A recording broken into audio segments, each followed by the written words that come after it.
अस्सलाम वालेकुम। कैसी हैं जनाब मेरी तमाम यूट्यूब फैमिली। उम्मीद करती हूँ सब ठीक होंगे। Welcome back to my new vlog. जनाब हमने नाश्ते का इंतज़ाम किया, मतलब नाश्ता तैयार किया और इतने में प्याली दो अचार वाली।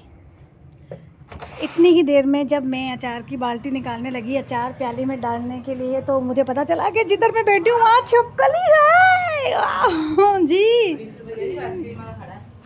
देना, उसमें से इसको 50 रुपीज़ दे दो। वहाँ छिपकली है और ये देखकर मेरी तो जान और सांसें दोनों रुक गई, अटक गई। पता नहीं क्या क्या मुझे हुआ, क्या नहीं हुआ। सचबील के बाबा को कहा एक चीज़ निकालें किचन की और छिपकला मारें, क्योंकि मुझसे अब वही बात ना कि एक बार मैंने देख ली कि यहाँ है, अब मुझसे काम करना मुश्किल हो जाएगा। तो सचबील के बाबा ने यहाँ से एक चीज़ निकाली और फिर उसको मारा, छिपले को मारा। मेरे अपने घर में तो भाई टाइल मार्बल थे, मेरे तो घर की क्या ही बात। क्या कह रहा है?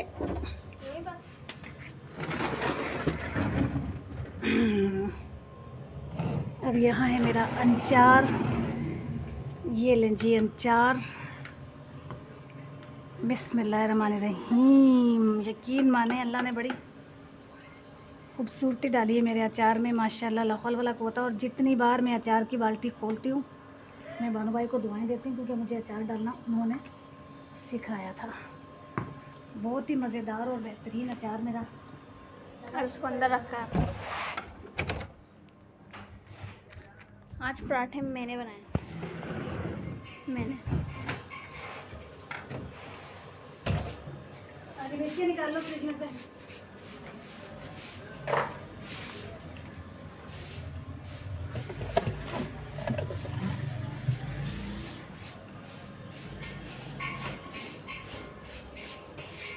और हमारे घर मशीन लगी हुई है, तो इसलिए घर बहुत ज़्यादा जो है मैसअप हो रहा है, यानी कि ख़राब हो रहा है।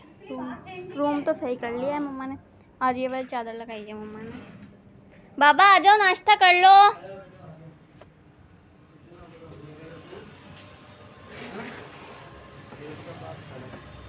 यहाँ पर लग गई है मशीन। ऑलमोस्ट सारी डन हो चुकी है, ऑलमोस्ट सारी डन हो चुकी है, बस नील डलना रह गया है। बस ये एक चादर रह गई, बाकी सारे कपड़े जो हैं मम्मा ने धो दिए हैं। अब बस इसके अंदर जो हैं तकियों के कवर हैं और ये चादर है। मम्मा ने कहा कवर और चादर गंदे हो रहे हैं वो दोनों, क्योंकि कल मेरे कज़न का यानी कि मेरे मामू के बेटे का वलीमा है, तो शायद मेहमान का आना जाना लगा रहे, इसलिए घर गंदा बुरा लगता है। और मम्मा अपनी मशीन कंप्लीट करने में लगी हुई हैं। आज गर्मी भी ज़्यादा है, कल मेरे भतीजे का वलीमा है, मेहमान मैंने बता दिया, आएंगे। मैंने बता दिया। तो मैं चाह रही हूँ कि मेहमानों के आने से पहले सारी शीटें वगैरह जो बेडशीट, कुशन शीट सब जो हैं वॉश कर ली जाएँ, ताकि चीज़ें गंदी ना लगें। चीज़ें गंदी ना लगें, घर साफ सुथरा लगे, मेला मेला ना लगे। वैसे हमारा घर साफ़ सुथरा ही लगता है, साफ ही रहता है, लेकिन किसी के आने जाने पर बंदा थोड़ा और अच्छे तरीके से साफ़ कर ले तो बुरा नहीं लगता, अच्छा ही लगता है। तो बस सुबह से मैं इसी तैयारी में लगी हूँ। सुबह पहले मैंने नाश्ता बनाया है, मैंने बनाया है। अच्छा सॉरी, आज सुबह सजवीर ने नाश्ता बनाया है। ये क्या डला हुआ इसमें, तकिए डले हुए क्या?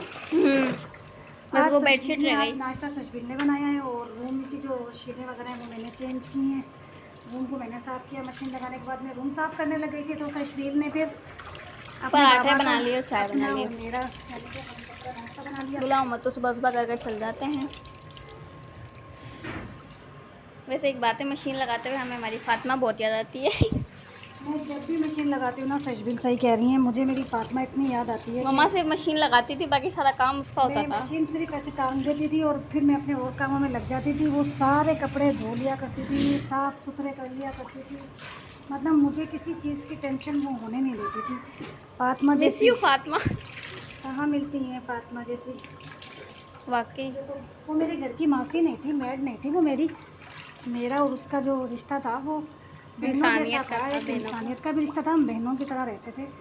फातिमा में साइमा जो मेरे साथ मेरे यहाँ डस्टिंग करने आती थी, वो मतलब मैं हैदराबाद आने के बाद जिस चीज़ को सबसे ज़्यादा याद करती हूँ साइमा और फातिमा, वो साइमा और फातिमा है। इनको इसलिए ज़्यादा याद करती हूँ कि मैं जब काम में मसरूफ़ हो जाती थी और काम ज़्यादा होता था, तो ये दोनों मेरा काम संभाल लेती थी और मैं फिर सुकून में आ जाती थी कि बस अब ये है ना, बात ही ये खत्म। कर लेगी, ये बात थी। बस अब ये रह गया, ये एक शीट धुलेगी और ये दूसरी शीट धुलेगी, मशीन हट जाएगी और फिर उसके बाद हमारी मशीन का जो है ये वो बोलते हैं, क्या बोलते हैं इसको, बटन ये टूट गया पाकिस्तानी है। जुगाड़ में बता ये चुकी हूँ कई बार, ये जुगाड़ पाकिस्तानी है। जुगाड़ है भाई, कितनी बार बटन लगाओ टूट जाता है। सच भी पराठों की एक प्लेट और ले लो और अंदर चल जाओ, बाबा नाश्ता करने बैठ गए, मैं चाय गरम